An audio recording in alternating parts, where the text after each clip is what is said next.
Good day everyone, I am John Ray Ida and I am with Ms. Tumada and Mr. Kahigan, and today we are going to discuss to you the brain disorders that affect the cognitive processes such as learning, consciousness, and memory.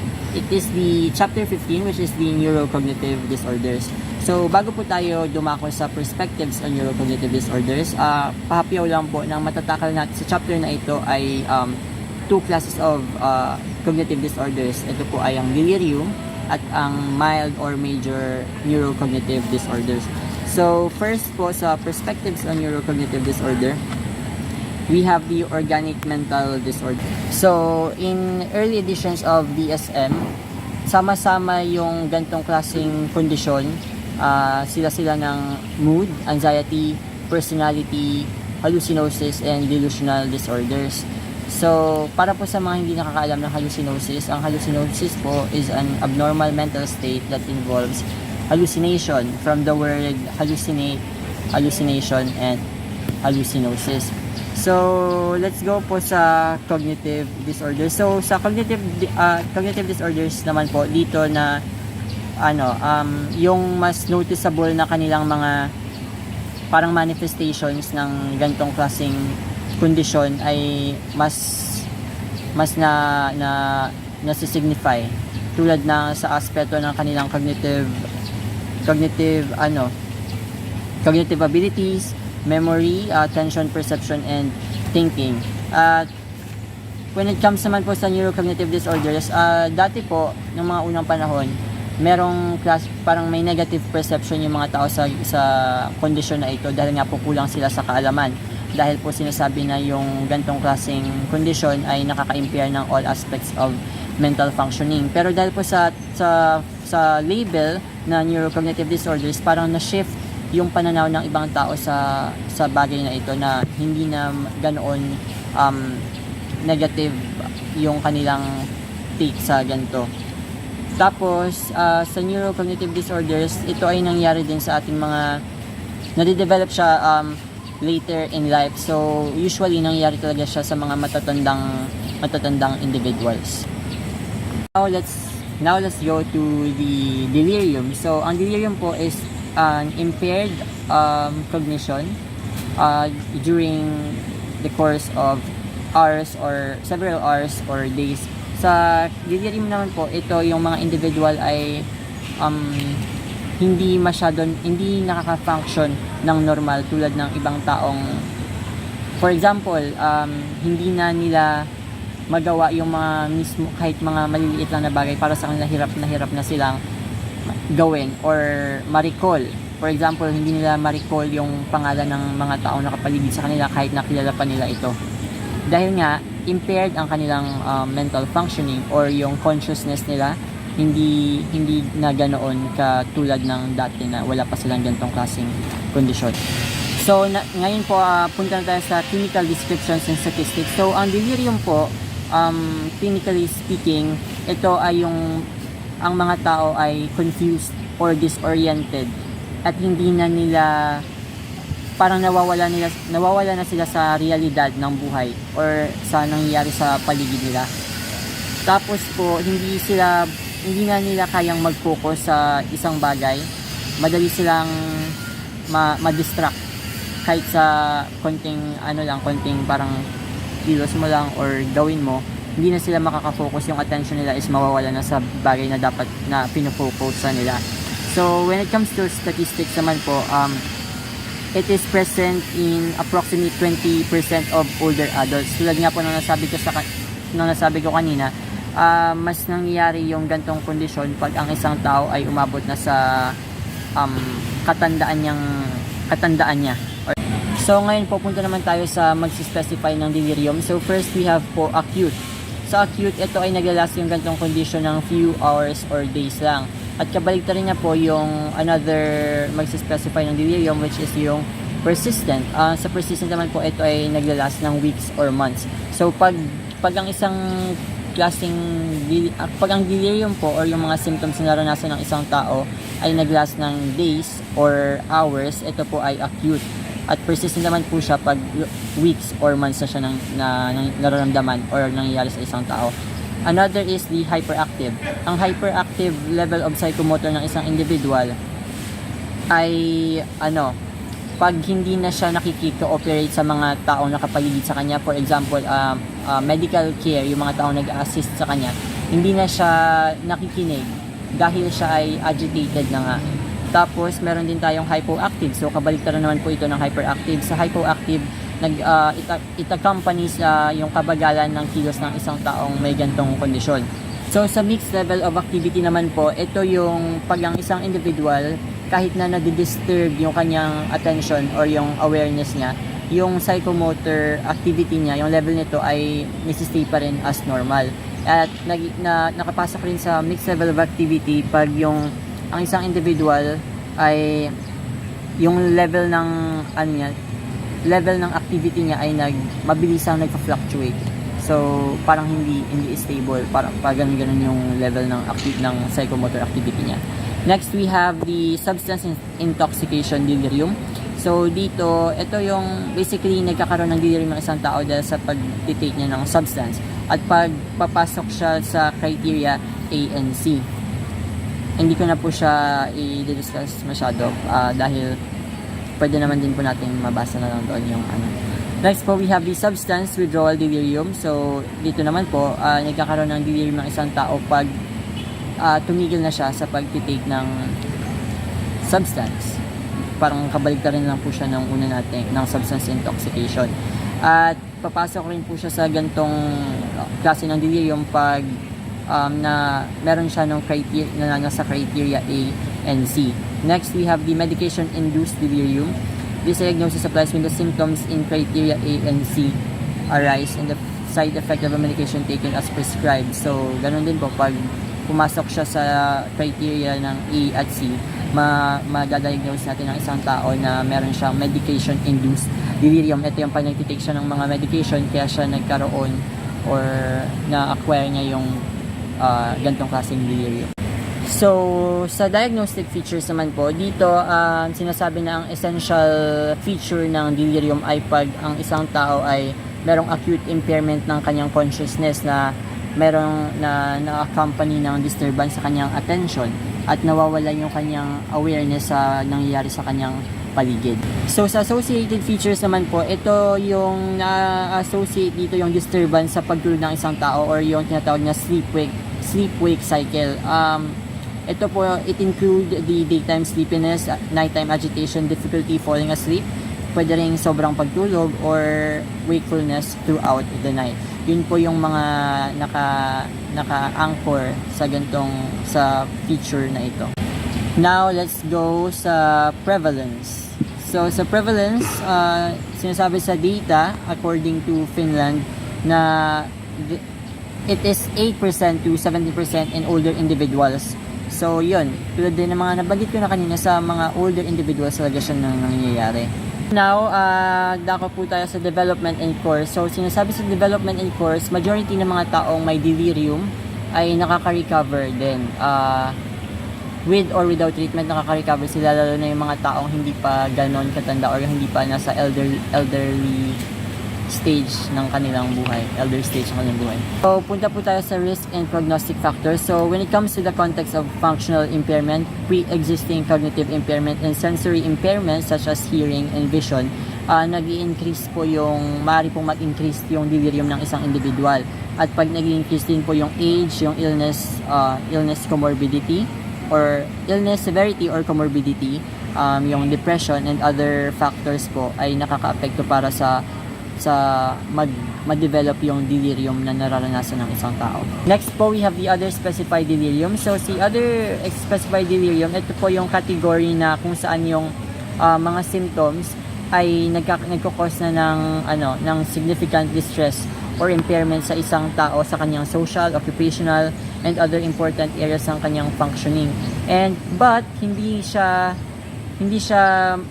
nakakamit ng full criteria for delirium, kaya napasok siya sa other specified delirium. So, under ng other specified delirium, meron tayong subsyndromal delirium. It is a delirium-like presentation. So, dito ay may disturbances din na nangyayari sa attention ng isang tao sa kanyang thought or sa thinking niya and sa circadian rhythm. Pero, sa circadian rhythm ng isang tao. And yung severity ng cognitive impairment ng isang tao ay nag-fall sa requirement para ma-diagnose ang isang tao na mayroong delirium. So, sa unspecified delirium naman po, tulad rin ng nabanggit ko sa other specified, this category ay pag dito po yung nagkukos na ng clinically significant distress sa isang individual sa kanyang occupational, social, and other functioning areas po. Pero hindi niya nami-meet din yung full criteria. So, tulad rin ng mga ibang disorders, pag hindi pa na-specify, basically yung klase ng kondisyon na naranasan ng isang tao, mag-fall siya sa unspecified delirium.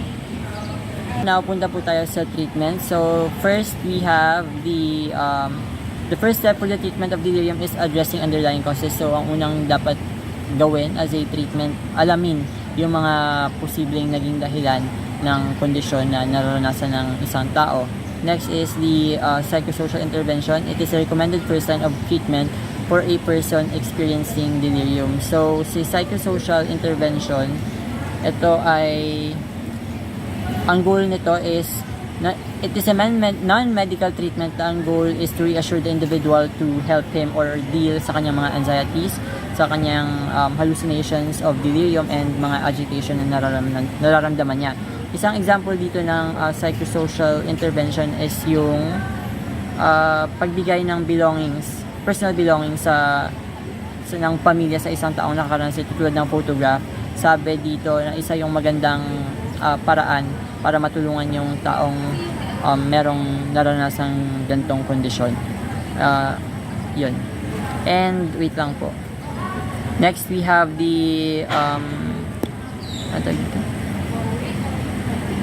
yung para sa mga tao namang nagkaroon ng infection or brain injury, ang kailangan naman sa kanila ay medical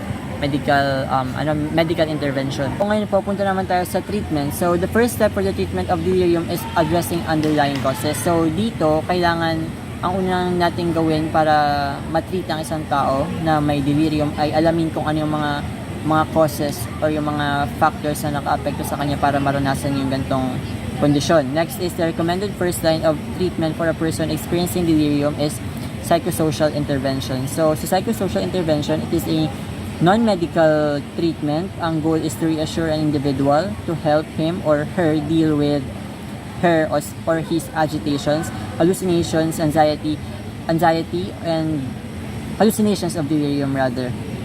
Tapos, another, isang magandang klase ng psychosocial intervention na nasabi dito ay yung personal belongings.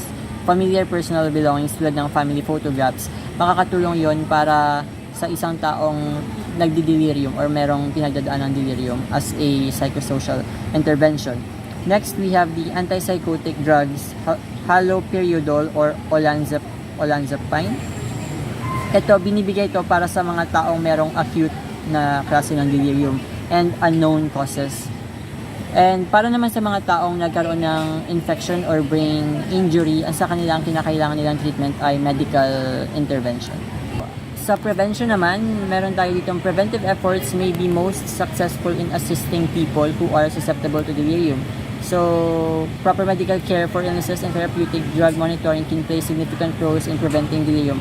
So, napakalaking halaga na namamonitor natin ng isang tao para na kung nagkakaroon na ba siya ng mga signs and symptoms or nagmamanifest siya ng kondisyon ng delirium, para sa ganoong paraan is kahit papaano ay nape-prevent natin yung isang tao na magkaroon ng ganong klaseng karamdaman or disorder.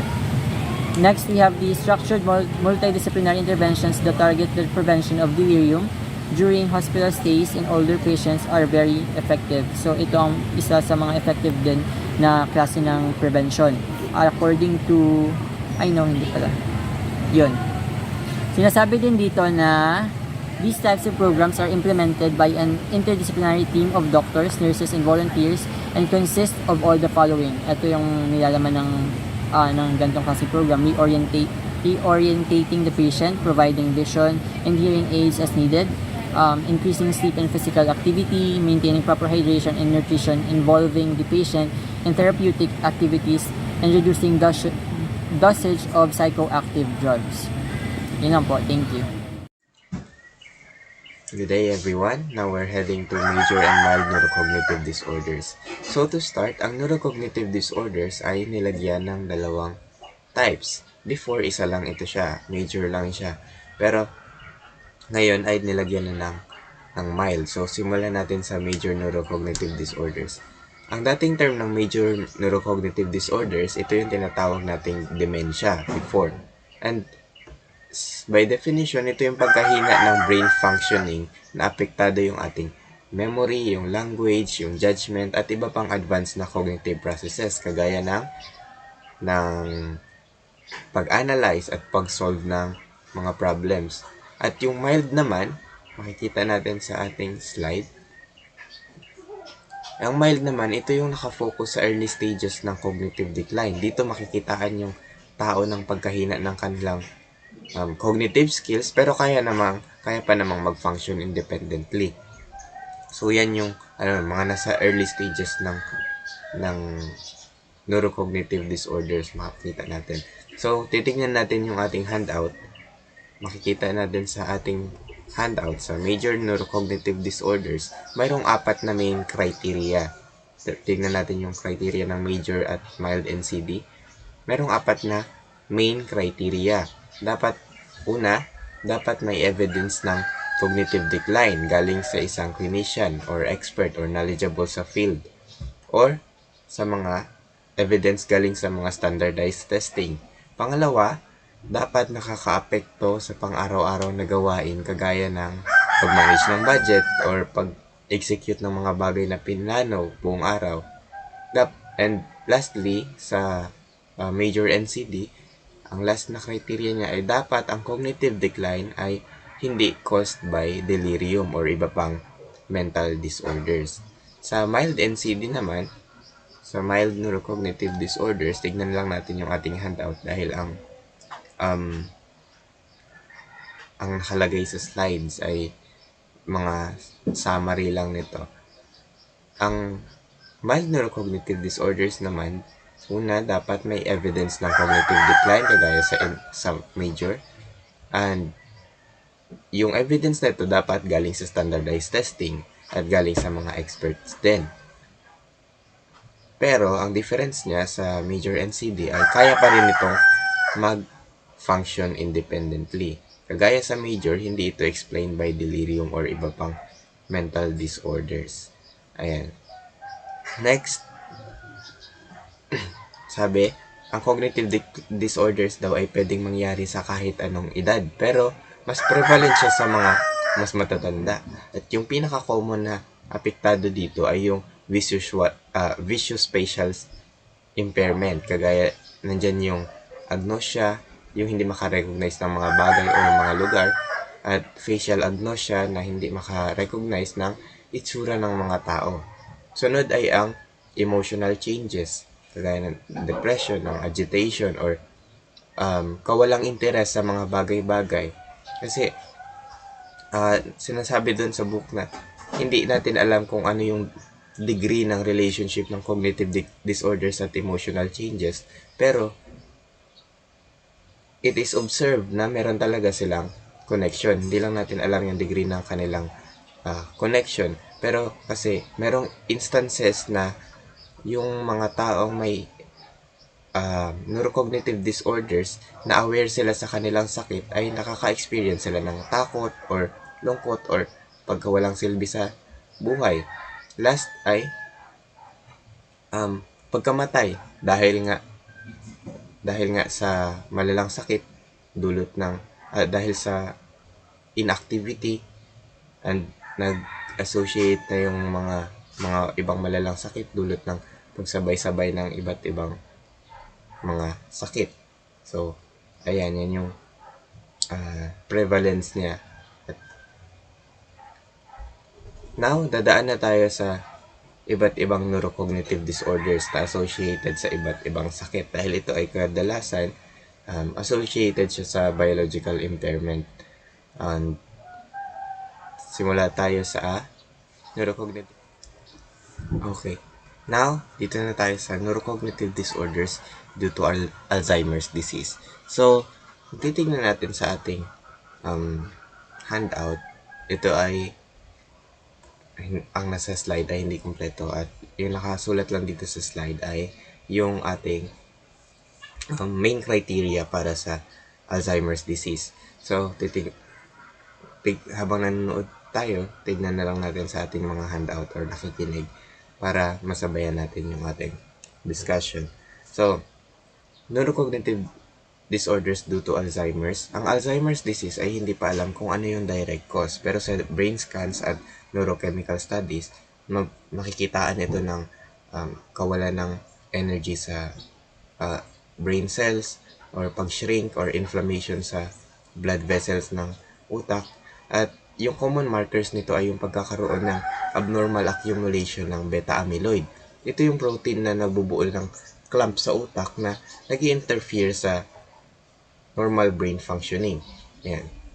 So, yan yung biological markers niya. And mapapansin natin sa paglala ng Alzheimer's disease, yung pagkalimot ng importanteng mga bagay kagaya ng sariling pangalan or ng sariling mahal sa buhay or sariling asawa, sariling anak. Ayan yung Alzheimer's disease at pasok siya sa neurocognitive disorders kasi hindi talaga siya magbibigay ng hindi talaga siya tutulong sa tao para mag-function araw-araw ng maayos. Dahil, yun nga, ang mga taong may Alzheimer's ay magkakaroon talaga automatically, pasok talaga siya sa cognitive disorders. Next ay ang vascular neurocognitive disorder. Tinatawag din siyang vascular dementia. Ito yung neurocognitive impairment na sanhi ng damage sa blood vessels natin sa utak. Ang nangyayari ay pag nasira yung vessels, nagkakaroon ng deficiency sa pag-distribute ng oxygen at ibang nutrients na kinakailangan ng utak natin para mag-function. So, yung common dito, 'di ba? Common dito yung stroke. And then kasama nito yung mapapansin natin yung mga simptomas ng neurocognitive disorders. Yung diagnosis nito ay usually through clinical evaluation, medical history, and neuroimaging cognitive Next natin ay yung vascular dementia or tinatawag siyang neurocognitive disorder. Vascular neurocognitive disorder. Next natin ay ang vascular neurocognitive disorder or yung tinatawag natin siyang vascular dementia. Ito yung neurocognitive impairment na sanhi ng damage sa blood vessels natin sa utak. And yung nangyayari ay pag nasira yung vessels, nagkakaroon ng deficiency sa pag-distribute ng oxygen, ng nutrients na kinakailangan ng utak natin para mag-function. Diba? Common dito yung stroke.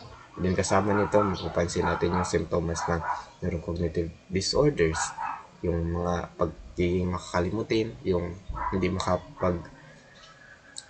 recognize ng mga bagay-bagay or hindi talaga mag-function sa mga araw-araw in general. And yung diagnosis nito ay through clinical evaluation, medical history, neuroimaging, at cognitive assessments. Next naman ay yung frontotemporal cognitive disorder. So, ulit, advice na basahin natin yung handout habang na kikinig tayo sa ating discussion dahil part lang ito yung nakasulat sa slide. So, yung important parts lang. Frontotemporal neurocognitive disorders, ito yung brain disorders na makikitaan natin ng neurocognitive impairments obviously, which is caused by damage sa frontal lobes at temporal lobes ng ating utak. Hindi kagaya sa Alzheimer's na affected ang memory ang sa frontotemporal neurocognitive disorders naman more on affected yung language, yung personality at yung behavior. Sa personality ng tao, dito natin makikitaan sila ng disinhibition or wala silang control sa kanilang sarili. Yun yung mga may intrusive, kunwari meron siya lang intrusive thoughts na manapak ng bata, sasapakin talaga nila. Yun, wala silang control Next, wala din silang social conduct. Kunwari, nagmumura or nagkakalat sa kainan and iba pa without thinking na may mga taong nag-o-observe sa kanila.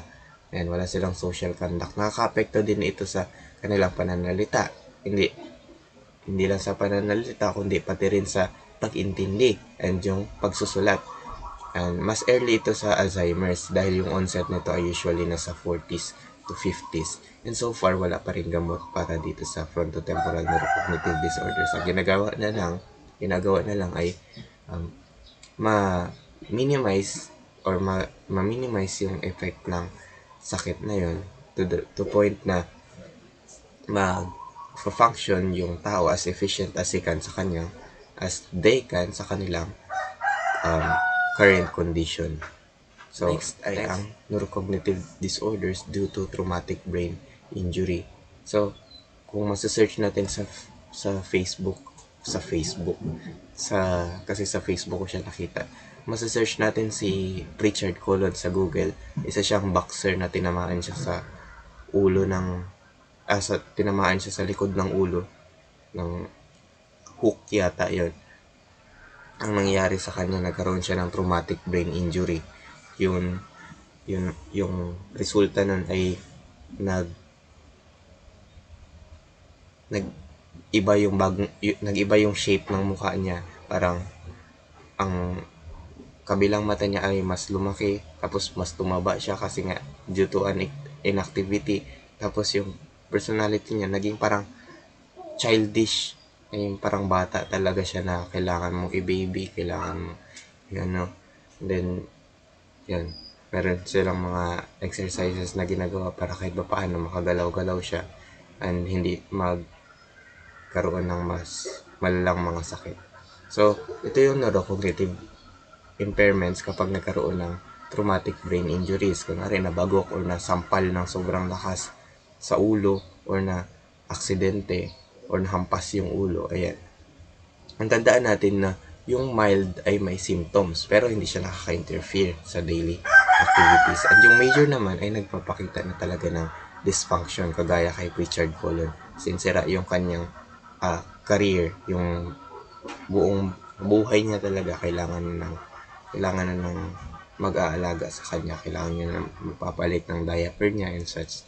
Kasi nga, nagkaroon siya ng NCD due to traumatic brain injury. So, next ay ang neurocognitive disorders with Lewy bodies. Sa Lewy bodies, dito naman yung pagkakaroon ng abnormal deposits ng Lewy bodies. Ito yung klase din ng protein. And pag nagkaroon ng abnormal deposits sa utak ng Lewy bodies, nagsasanhi ito ng visual hallucinations, yung mga nakakita ng mga bagay na wala naman talaga dyan. And then, yung motor problems, hindi nila makontrol yung kanilang mga katawan completely and as efficient as they can. And motor problems, ayun na yun siya. And sa pagtulog, kunwari, insomnia or hypersomnia, andyan yan sa NCD due to Lewy bodies. And mayroon siyang manifestation ng Parkinson's disease, yung tinatawag na bradykinesia or pagbagal ng movement at panginginig. And also, yung criteria ng mild and major neurocognitive disorders ay present pa rin talaga. Na-check siya ng mga expert, na-check siya sa standardized testing, hindi siya caused by ibang mental disorders or physical disorders, at hindi siya associated sa ibang mga sakit. Yan. NCD with Lewy bodies. Meron siyang manifestation ng Parkinson's. So, next, yung neurocognitive disorders due to Parkinson's disease. So, sa Parkinson's disease, ito yung disease na obviously pasok sa criteria ng NCD. Pero, common dito yung motor symptoms, kagaya ng panginginig, yun nga, yung biglaang involuntary movements, And associated din ito sa impairment sa memory and attention. Sa ibang cases, makitaan din sila ng fluctuations ng kanilang alertness. Minsan kulang, minsan sobra sa pagiging alert. And typically caused by degeneration ng dopaminergic neurons or deficiency ng dopamine. Kaya yung mga skids ay lakad sila ng lakad kasi sobra sila ng dopamine. Ito naman yung Parkinson's, meron silang bradykinesia or pagkabagal ng movements kasi kulang sila sa dopamine. So, nakita natin yung criteria niyan sa ating handout. Next ay ang neurocognitive disorders due to HIV infection. Nandito yung impairments dahil sa human immunodeficiency virus. Yung virus na nag-infiltrate sa ating brain and nagkakos ng inflammation or damage at synaptic dysfunction sa neurons. Since yung HIV nga ay naipapasa through sexual transmission, hindi lang yung carrier ang napapasahan. Hindi lang yung carrier at yung napapasahan yung apektado, kundi pati na rin yung potential ng mabubuong baby sa kanila kung meron man. Ayan. Lahat ng mga neurocognitive impairments, manifestation ng neurocognitive disorders ay meron yung isang tao dahil dito nga sa human immunodeficiency virus, ito ay matatawag natin neurocognitive disorders due to HIV infection. Next ay ang NCD due to Huntington's disease. So, ang Huntington's disease ay isang genetic disease. So, kung i-explain natin, ganito yung nangyayari. Meron tayong HTT gene na tinatawag or Huntington's gene. Located siya sa short arm ng chromosome number 4. 'Di ba meron tayong certain number lang ng chromosome, and sa chromosome number 4 sa kanyang short arm, titignan natin yung mga diagram ng chromosomes sa internet. Sa short arm ng chromosome number 4, nandito yung Huntington's gene. At yung tinatawag na HTT gene ay nag-i-instruct siya na gumawa ng HTT protein, Huntington's protein, na still unknown pa rin kung ano yung function nito. Pero it is observed na may kinalaman siya sa normal development ng nerve cell bago ipanganak yung isang tao. Pero yun nga, para sa mga baby na or sa mga completely functioning na humans na, ay ang HTT protein ay hindi pa rin natin alam kung ano yung main function niya. So, now kapag yung gene na ito ay nag-mutate, yung HTT gene ay nag-mutate, nagpo-produce ito ng mutant na HTT protein, which is, ang HTT protein na mutant ay isa ng abnormalities na nagdi-disrupt siya ng functioning, especially sa functioning sa ating brain, especially doon sa basal ganglia. So, sa Huntington's disease, makapapansin natin yung chorea, yung CHOREA, or involuntary jerking, pagkasira ng ability to plan at pag-organize. And from now, wala pa rin cure sa Huntington's disease, and still, nakafocus pa rin sa pag-address ng symptoms at pag-enhance ng quality of life ng mga taong may ganitong disorder. So, proceed tayo sa neurocognitive disorders due to prion disease. So, ito rin naman ay isang abnormalities din siya sa protein.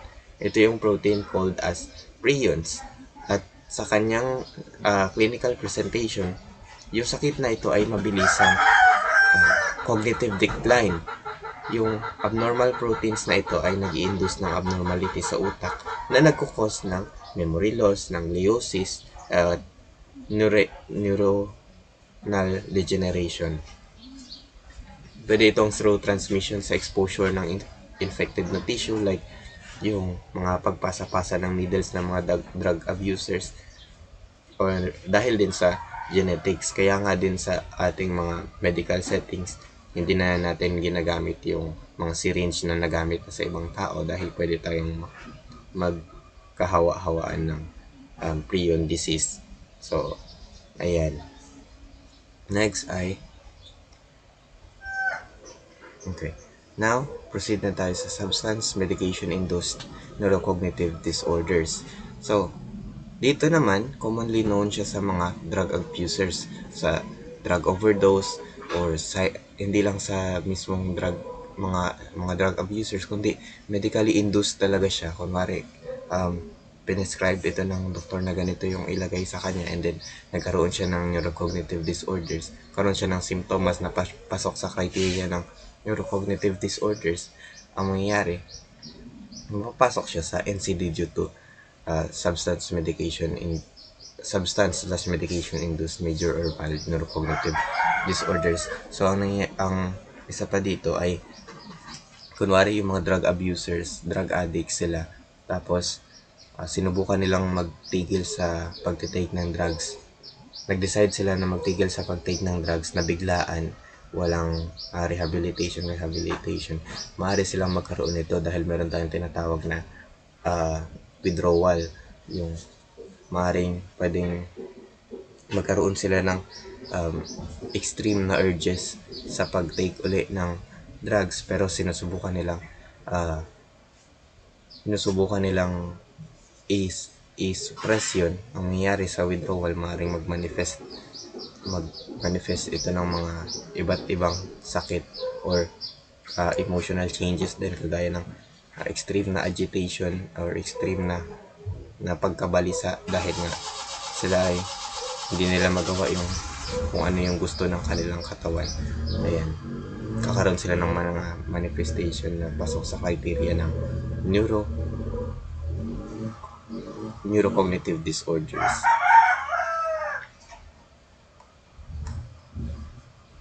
Ayan. Next ay ang neurocognitive disorders due to another medical conditions.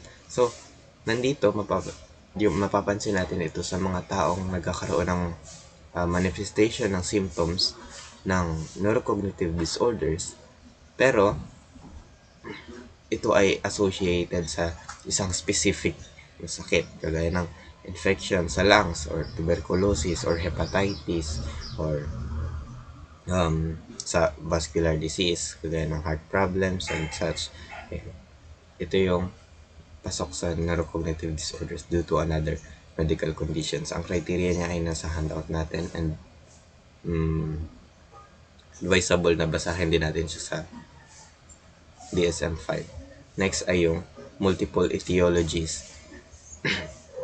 Ito yung characteristics ng neurocognitive disorders, at may iba't ibang causes siya na nagsama-sama, kagaya ng may Alzheimer's, tapos may TBI din siya, traumatic brain injury, tapos may vascular disorder din, tapos meron din siyang Brion's disease, meron din siyang ayan, pag naghalo-halo yan, tapos nagpakita ng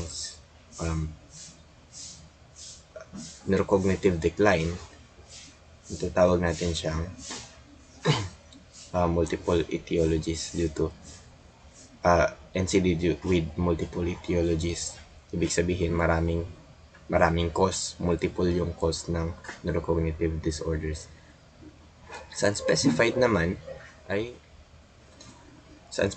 neurocognitive disorders naman ay merong mga symptoms ng NCD, pero hindi natin ng mild or major, pero hindi natin natutukoy yung cause ng mga symptoms na ito, or sabihin natin hindi lahat ng description sa criteria ay na-check natin. So, yan yung mga unspecified. Moving on sa susunod na disorder, which is the substance or medication-induced neurocognitive disorder. So, prolonged drug use, especially kapag combined siya ng poor diet, it can really cause damage sa brain natin. And worst thing, mag-lead siya sa neurocognitive disorder. So, mapa-intoxication man or withdrawals sa mga substances, mag-lead or magkakos talaga siya ng disorder. Diagnostic criteria. So, merong 5 criteria yung substance medication-induced neurocognitive disorder, criteria A to criteria E. So, in criteria A, since meron tayong major and mild neurocognitive disorder, dapat daw na-meet yung mga criteria nandoon. Criteria B, sinasabi dito na dapat yung manifestations ay hindi during na nagde-delirium yung isang patient. At the same time, dapat yung manifestation ay continue lang over a extended period of time. Intoxication man siya or acute withdrawal. And criterion C, dapat daw yung involved na substance or medication ay nagkakos talaga or capable na makapag-produce ng impairment. Halimbawa, yung neurocognitive disorder induced by the alcohol. Alam naman natin yung alcohol ay capable na mag-produce ng neurocognitive impairment. Halimbawa ay memory loss. Next is criterion D. The temporal course of the neurocognitive deficits is consistent. Dapat consistent on, of course, with the timing of substance or medication use and abstinence. Halimbawa, the deficits remain stable or improve even after a period of abstinence. And last criterion is criterion E, na nagsasabi lang na dapat hindi attributable ng ibang medical conditions or hindi siya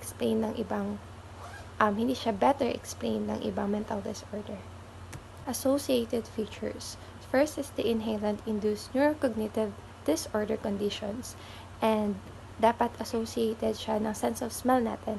Since inhalant siya, kailangan gamit yung nose or mouth ng isang individual from huffing ng mga drugs or substance. Next is mild neurocognitive disorder induced by drugs.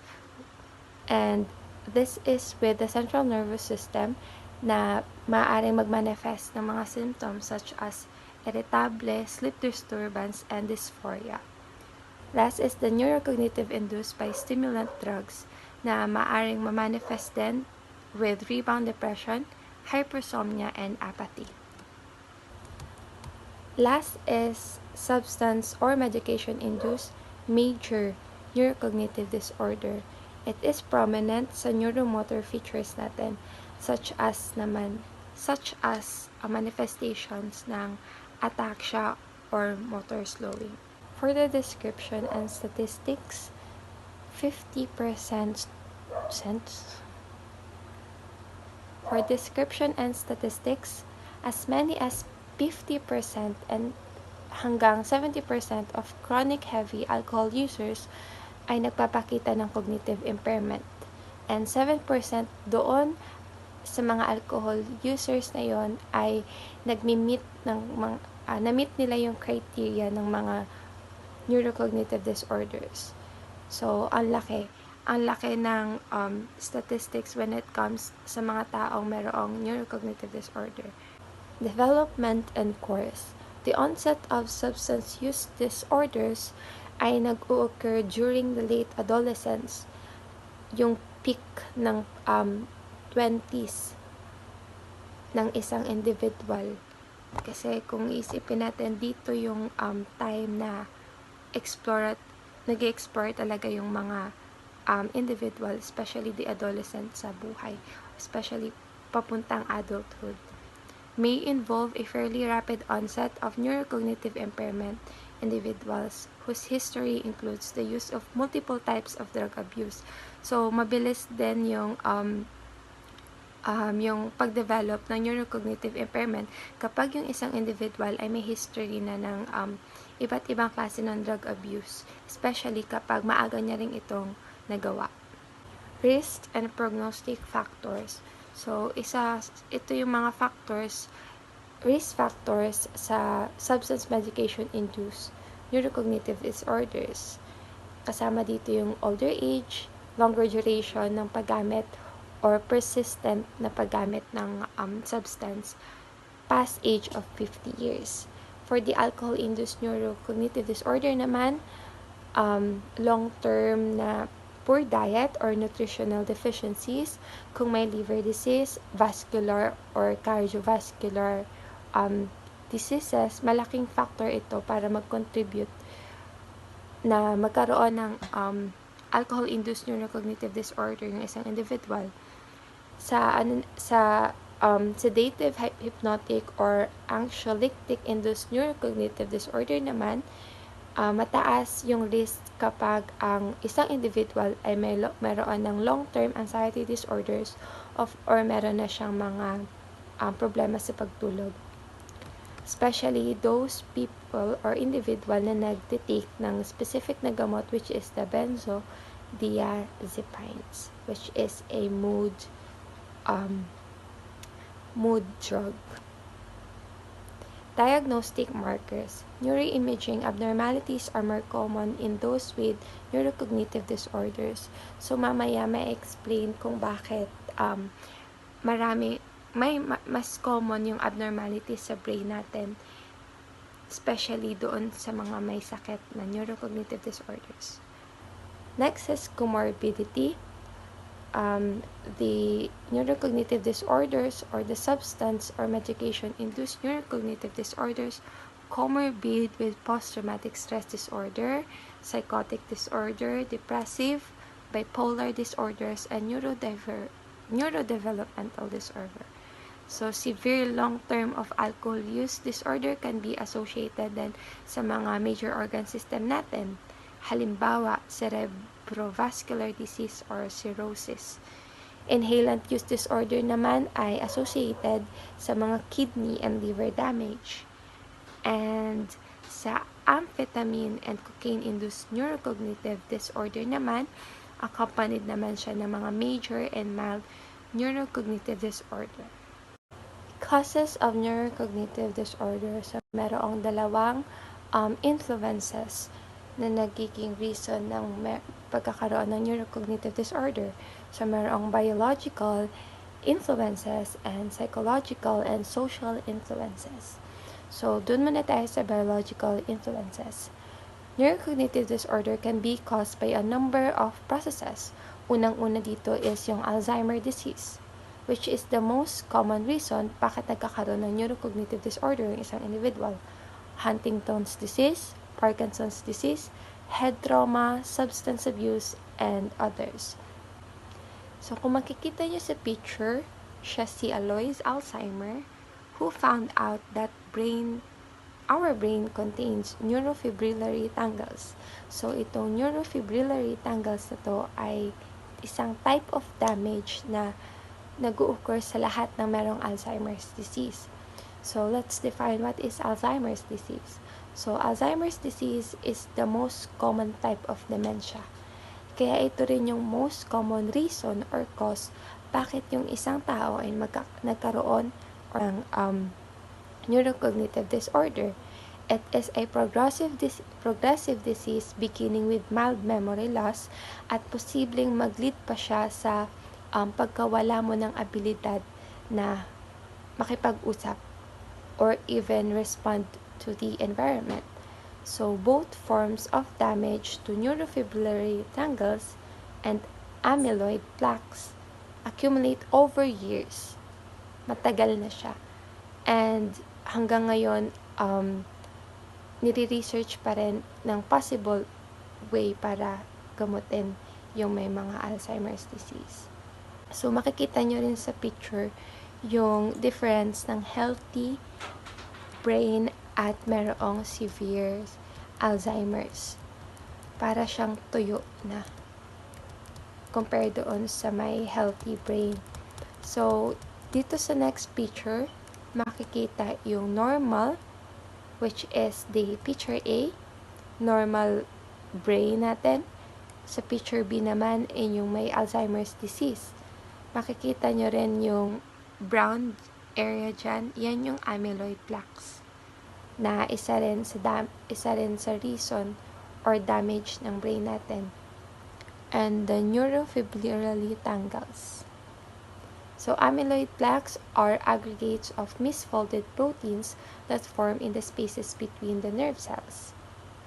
And the neurofibrillary tangles are the insoluble twisted fibers found inside the brain cells. Isipin mo, twisted yung mga fibers sa brain mo at misfolded yung mga proteins sa brain mo. Yun yung mga reasons or causes ng Alzheimer's natin. So, merong two types ng genes, the deterministic and the susceptibility genes. So, sinasabi na kapag yung genes na particularly the deterministic genes ay na-identified sa brain mo, meaning you have a nearly 100% chance na makadevelop ng Alzheimer's disease. At kapag susceptibility genes naman ang na-identify sa'yo, slightly increased lang or mababa lang yung risk na pag-develop ng Alzheimer's disease dun sa person or individual na merong identified genes na yun.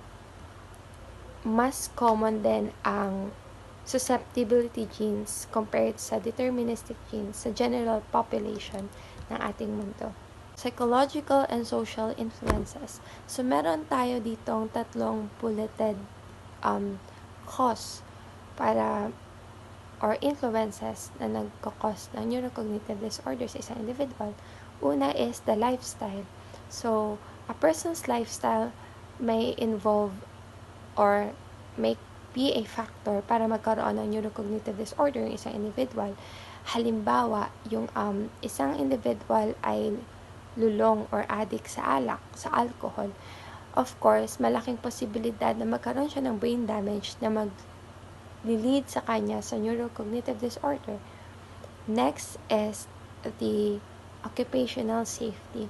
So, maraming trabaho ang maaaring maging risk or cause ng pagkakaroon ng neurocognitive disorder. Halimbawa, yung mga workers natin sa construction, head trauma is one of a biological influences or reason para magkaroon ng neurocognitive yung isang individual.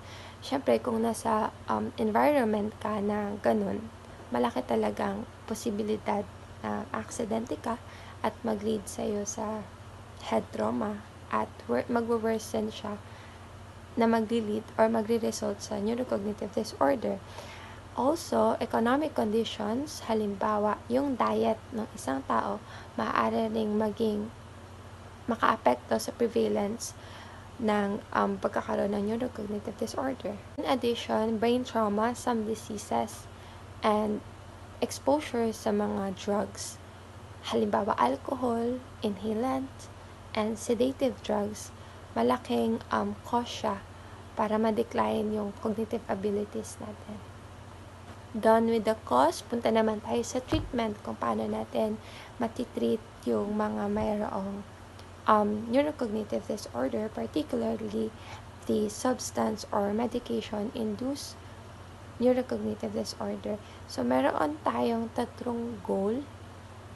Since hindi mo naman talaga kayang pagalingin yung merong, halimbawa, Alzheimer's disease, meron tayong goal para ma-prevent lang. Una is, para ma-prevent or para ma-treat, una is trying to prevent certain conditions. Halimbawa, substance abuse or strokes na maaaring mag-lead sa atin sa neurocognitive disorder.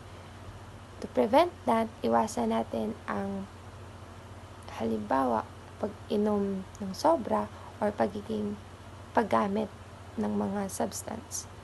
Next is trying to delay.